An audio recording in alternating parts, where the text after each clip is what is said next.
Yoga means just the technology. It is not a teaching. It is not a philosophy. It is not a belief system. It's just a method of creating the right kind of climate. Once a person is peaceful and happy by his own nature, only then life begins. Just look back on your lives and see. The most beautiful moments in your life were those moments when you were expressing your happiness, not when you're seeking happiness. Isn't it so? In pursuit of happiness, you might have done big things.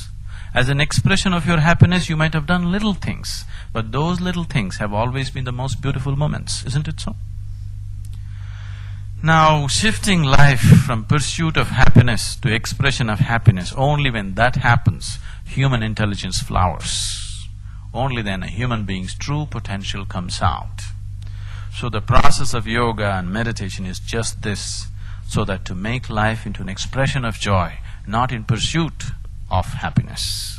Because once you're in pursuit, you're in conflict with the rest of the existence in so many different ways. All this human pursuit of happiness has come at a tremendous cost, at an enormous cost to every other creature on the planet, isn't it? Yes? For our comforts, you know how we have tortured every creature, from a plant to an insect to a worm to everything, isn't it so? Isn't it so? We have brought enormous suffering, not just to those creatures, to the very planet. And still we are not anywhere closer to happiness than what we were 1,000 years ago. Our pursuit of happiness is going in such a way that the very life of the planet is being threatened. Yes? But still we are not happy. See, if you're ecstatic, you have a right to make bonfire out of this planet. When you're not even happy, you have no business. Now, does it end with happiness? No. See, just look at yourself and see. Whatever you may be right now, always you're longing to be little more than what you're right now, isn't it? If you know love, you want little more love. If you know knowledge, you want little more knowledge. If you know money, little more money. Whatever you know, in that you're trying to become little more, always, please see. It's not because you're unhappy. If you're happy, it's all the more so. So, there is something in you which is always seeking to expand. Do you see this? Wherever you may be in your life, it is seeking to become little more. If you give it that little more, it'll ask for little more. If you give it that little more, it'll ask for little more. Do you see this process happening with you, within you? So let's address this issue for good. How much expansion do you really want? This much will do? I'm not talking in body. How much expansion will do? There's no limit. So you want to expand in an unlimited way? We want to become infinite. Please see this. Now you have realized human life can never be complete with survival. That you have understood. More than substantially you have understood that human life cannot end with survival. Survival is not fulfilling enough. Something else is needed. And when we looked at this, you said you are seeking the infinite. If you are seeking the infinite, what instruments do you have to seek the infinite? Only sense organs, isn't it? So through your sense organs, if you're seeking the infinite, it is like wanting to go to moon with a bullock cart. Isn't it so? That is the plight of humanity right now. With a limited perception, they're trying to grasp that which is beyond, struggling. When it doesn't happen, they just believe something. Whatever is culturally convenient, just believe that. And beliefs have not settled people. All kinds of beliefs we have, has it really settled people? No, isn't it? But somewhere we are not sincere enough to admit, I do not know. If you destroy I do not know within yourself, the possibility of knowing also you have destroyed. Isn't it so? I do not know is a tremendous possibility. Only when a person sees I do not know, the longing to know arises. It's so human of you, so wonderful of you to see I do not know, isn't it? Isn't it so? Please see, whenever you are I do not know, you are childlike and beautiful. Whenever you are I know, you can turn ugly. Yes? In I know, human beings can become mean. In I do not know, they are very childlike and wonderful. The very beautiful thing about child is, he's always I do not know, isn't it? Yes? He's constantly drinking in life because he's a big I do not know. Now you think you know. You see the ocean. What's there? H2O. Isn't it? Life is just draining out of people. Just look at the level of aliveness.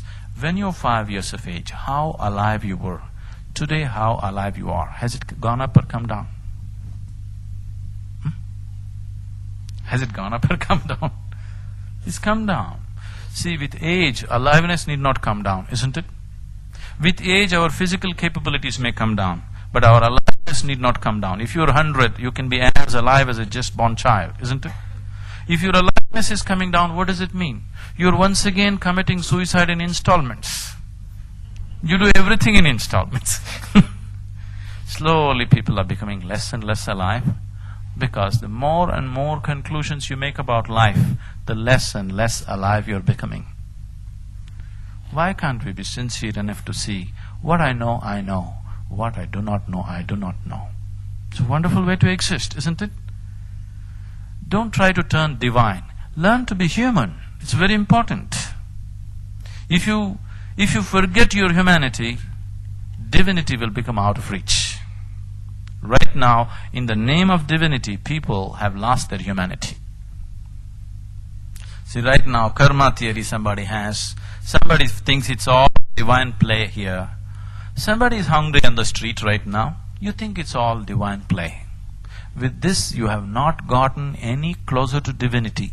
It is just that you have forsaken your humanity. Isn't it so? Yes? Yes or no? That's all that's happened, isn't it? If you overflow with your humanity, divinity becomes a possibility. If you lower your humanity, divinity also will become out of reach. By becoming less human, nobody will become divine. But that's all that's happening with belief system. When you believe, this is all God's will, okay? All the suffering, killing, this and that, all the mess in the world is all God's will. When you believe, you become inhuman, isn't it? What is naturally innate within you, you are killing it, isn't it so?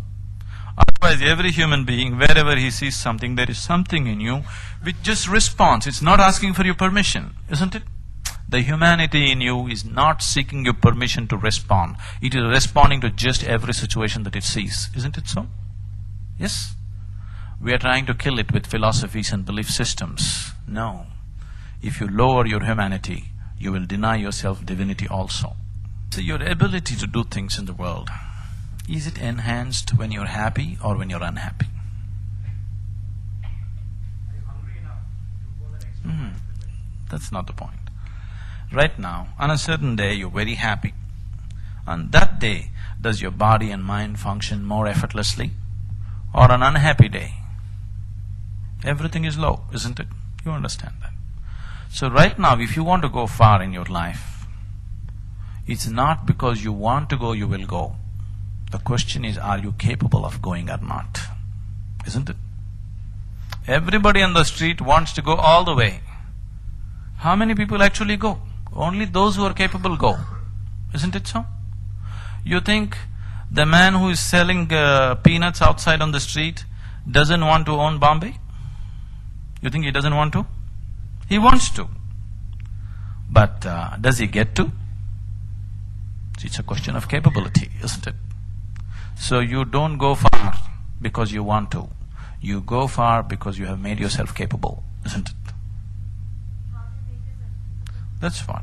Your abilities, whatever, see, when it comes to capability, no two individuals are made the same way. Yes? Each one of us are capable in different ways. So one person may not be capable as another way. The only thing as a human being you can do is that you function to your full potential in your life means you are a very fortunate being. If you manage to function to your full potential, you are a very fortunate being, because when you function at your full potential, you will always be blissful.